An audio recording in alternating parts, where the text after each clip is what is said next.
तो दोस्तों, अमेरिका ने भारत को अपने पाले में लाने के लिए एक नया खेल शुरू कर दिया है। पर्दे के पीछे अब वो ऐसी चालें चल रहा है जिनका असर आने वाले महीनों में साफ दिखेगा। लेकिन इसी बीच सबसे चौंकाने वाली बात यह है कि डोनाल्ड ट्रंप का गुस्सा अब काबू से बाहर हो गया है। उन्होंने खुलेआम धमकी दी है कि अगर हालात ऐसे ही रहे तो वो अपने ही बनाए संगठन नाटो को तोड़ देंगे।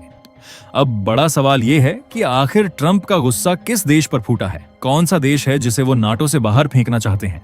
और सबसे बड़ी बात, ऐसा क्या हुआ कि अमेरिका को भारत के खिलाफ लिया गया अपना एक बड़ा फैसला सिर्फ 48 घंटों के अंदर वापस लेना पड़ा? आखिर कौन सी मजबूरी थी सुपर पावर अमेरिका की? आज की कहानी इन्हीं छिपी चालों, गुस्से और राजनैतिक उलझनों के इर्द गिर्द घूमने वाली है। तो जुड़े रहिए मेरे साथ, क्योंकि जो आगे आप सुनने वाले हैं वो शायद अब तक किसी ने साफ साफ नहीं बताया होगा।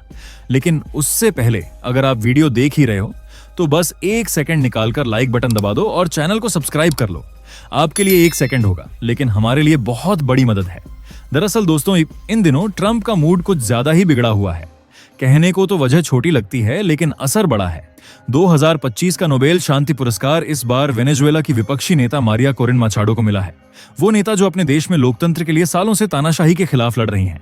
अब हुआ ये कि ट्रंप को पूरा यकीन था कि ये सम्मान उन्हें ही मिलने वाला है, लेकिन जब नाम किसी और का आया तो उनका गुस्सा फट पड़ा। शायद इसी झुंझलाहट में उन्होंने अब अपने सबसे पुराने साथियों पर भी निशाना साधना शुरू कर दिया है। ताजा मामला स्पेन का है, जो पिछले 45 सालों से नाटो का अहम हिस्सा रहा है। ट्रंप ने अब साफ चेतावनी दी है, अगर स्पेन समेत बाकी देश अपनी जीडीपी का 5% रक्षा खर्च पर नहीं लगाते तो उन्हें नाटो से बाहर कर दिया जाएगा। इतिहास में ऐसा कभी नहीं हुआ कि किसी देश ने अपने ही साथी को गठबंधन से बाहर निकालने की धमकी दी हो। ये बयान सामने आते ही पूरी दुनिया में हलचल मच गई, क्योंकि अब सवाल उठ रहा है कि क्या एक अकेला देश, चाहे वो अमेरिका जैसा सुपर पावर ही क्यों ना हो, किसी और सदस्य देश को नाटो से बाहर फेंक सकता है? क्या ट्रंप जो कह रहे हैं वो सच में मुमकिन है, या फिर ये सब सिर्फ उनकी नाराजगी का एक नया रूप है? देखिए, नाटो असल में दुनिया का सबसे ताकतवर मिलिट्री ग्रुप है। 32 देशों का ऐसा गठबंधन जिसकी नींव 1949 में एक ही सोच पर रखी गई थी। अगर एक देश पर हमला तो समझो सब पर हमला, यानी किसी एक को छेड़ा तो पूरा नाटो जवाब देगा। लेकिन असली खेल यहीं से शुरू होता है। कई लोग पूछते हैं, क्या नाटो किसी देश को निकाल सकता है? जवाब है, बिल्कुल नहीं। नाटो की किताब में ऐसा कोई नियम है ही नहीं कि किसी सदस्य को जबरदस्ती बाहर किया जा सके। ये क्लब दोस्ती से बना है और यहाँ दोस्ती तोड़ी नहीं जाती, सिर्फ छोड़ी जाती है। मतलब साफ है, अगर कोई देश बाहर जाना चाहता है तो उसे पहले अमेरिका को 1 साल पहले लिखित में बताना पड़ता है। फिर ठीक 1 साल बाद वह खुद अपनी मर्जी से नाटो छोड़ सकता है। यानी दरवाजा बाहर से नहीं, अंदर से खुलता है। कोई भी ताकत किसी सदस्य को धक्का देकर बाहर नहीं निकाल सकती। अब सबसे बड़ा सवाल यही उठता है, क्या अमेरिका खुद को नाटो का मालिक समझ बैठा है? क्योंकि ट्रंप जिस तरह से बयान दे रहे हैं वो ऐसे बोल रहे हैं जैसे नाटो उनकी प्राइवेट कंपनी हो। तुम नहीं माने तो बाहर निकाल दूंगा।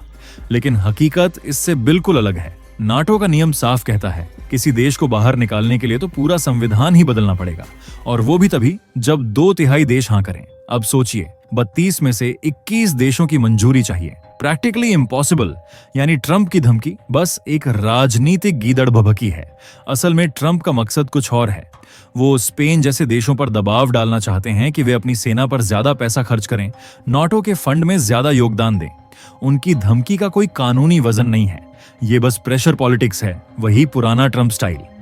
और सबसे मजेदार बात, ट्रंप चाहे तो खुद अमेरिका को भी नाटो से नहीं निकाल सकते, क्योंकि 2023 में अमेरिकी संसद ने एक कानून पास कर दिया।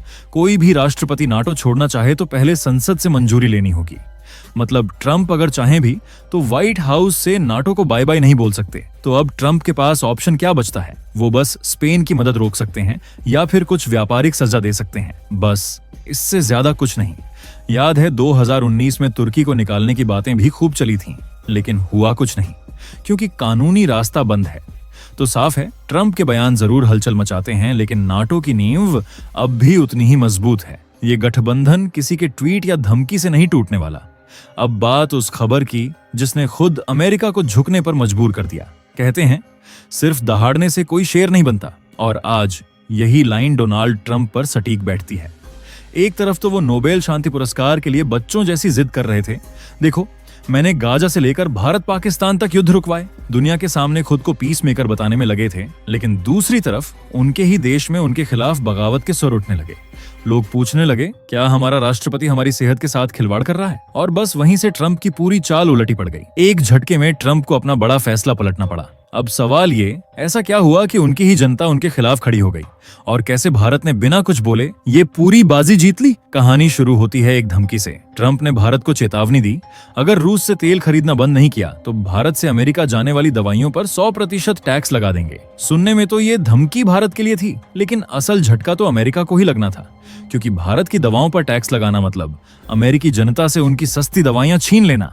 और जैसे ही ये बात फैली, अमेरिका के अंदर गुस्सा फूट पड़ा। लोगों ने कहा, हमारी जिंदगी से खेलोगे ताकि किसी दूसरे देश को दबा सको। बस फिर क्या था, ट्रंप का सारा खेल वहीं खत्म हो गया। एक रात में ही उन्हें अपना फैसला वापस लेना पड़ा। अब ये सवाल तो सबके दिमाग में घूम ही रहा होगा, भला ट्रंप के उस फैसले से आम अमेरिकियों को क्या फर्क पड़ने वाला था? तो सुनो, फर्क बहुत बड़ा था, इतना बड़ा कि ट्रंप की कुर्सी तक हिल गई। असल में अमेरिका की आधी से ज्यादा दवाइयों की लाइफलाइन भारत से जुड़ी हुई है। करीब हर 2 में से 1 गोली जो वहां के अस्पतालों में मरीज को दी जाती है, वो भारत में बनी होती है। सोचो, अगर भारत से दवाएं आना बंद हो जाएं, तो अमेरिका के अस्पतालों के आईसीयू तक ठप पड़ जाएंगे। 2025 में ही भारत ने अमेरिका को $10 अरब से भी ज्यादा की मेडिसिन भेजी है। Blood pressure, diabetes, cancer, depression, ऐसी हर बड़ी बीमारी की दवा किसी न किसी भारतीय लैब से ही वहां पहुंचती है। अब ट्रंप ने जब कहा कि इन दवाओं पर 100% टैक्स लगेगा, तो आम जनता को लगा जैसे उनके ऊपर किसी ने सांस लेने पर टैक्स लगा दिया हो। लोग भड़क गए, अगर ये टैक्स लगा तो हमारे इलाज की कीमत 2 गुनी हो जाएगी। सोशल मीडिया पर hashtags stop medicine tax trend करने लगा। टीवी डिबेट्स में डॉक्टर और मरीज आमने सामने थे।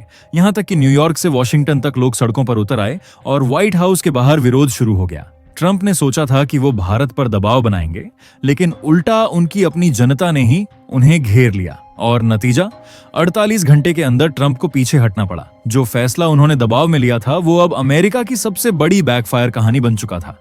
अब आते हैं उस तीसरी खबर पर, जो सबसे ज्यादा चौंकाने वाली है, क्योंकि धोखा हमेशा वहीं देता है जो खुद को दोस्त बताता है। जी हाँ, हम बात कर रहे हैं अमेरिका की।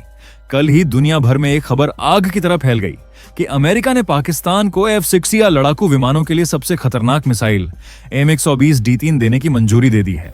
अब जरा समझिए, ये कोई आम मिसाइल नहीं, बल्कि ऐसी मारक मिसाइल है जो 180 किलोमीटर दूर तक दुश्मन को गिरा सकती है। यानी इसका सीधा निशाना भारत की वायुसेना। भारत में जैसे ही ये खबर आई, सोशल मीडिया से लेकर टीवी डिबेट तक हर जगह गुस्से की लहर दौड़ गई। लोग पूछने लगे, क्या यही है अमेरिका की दोस्ती, जो पाकिस्तान को वो हथियार दे रहा है जिनसे भारत को निशाना बनाया जा सकता है? लेकिन अब मजे की बात सुनिए। खबर फैलने के 24 घंटे के अंदर ही अमेरिका ने पलटी मार दी। वो अब कह रहे हैं, नहीं, हम कोई नई मिसाइल नहीं दे रहे, बस पुरानी मिसाइलों को मेंटेन करने के लिए स्पेयर पार्ट्स दे रहे हैं। अब इसे कहते हैं डिप्लोमेटिक चाल, क्योंकि सच्चाई क्या है ये सिर्फ वो जानते हैं और पाकिस्तान। कागज पर सस्टेनेमेंट पार्ट्स लिखा हो सकता है, पर असल में पुराने वेरिएंट की पूरी मिसाइलें भी दी जा सकती हैं। और नुकसान किसका होगा ये सब जानते हैं। वो मिसाइलें कहीं और नहीं, भारत की तरफ ही मुड़ेंगी। अब इसी बीच एक और दिलचस्प मोड़ आया है। अमेरिका ने अपने नए राजदूत सर्जियो घोर को भारत भेज दिया है। ये वही व्यक्ति हैं जो डोनाल्ड ट्रंप के बेहद करीबी माने जाते हैं। अब सवाल ये है, क्या वो भारत आकर रिश्तों में मिठास घोलेंगे या फिर ट्रंप के दबाव वाले एजेंडे को आगे बढ़ाएंगे? जो भी हो, इतना तो साफ है कि भारत अब अमेरिका के हर कदम को दोस्ती की नजर से नहीं, बल्कि रणनीति की नजर से देख रहा है। आप क्या सोचते हैं, क्या अमेरिका पर भरोसा किया जा सकता है? कमेंट में जरूर बताएं। और दोस्तों, ये थी आज की बड़ी खबर, जो काफी रिसर्च और मेहनत के बाद हमने आपके सामने रखी है।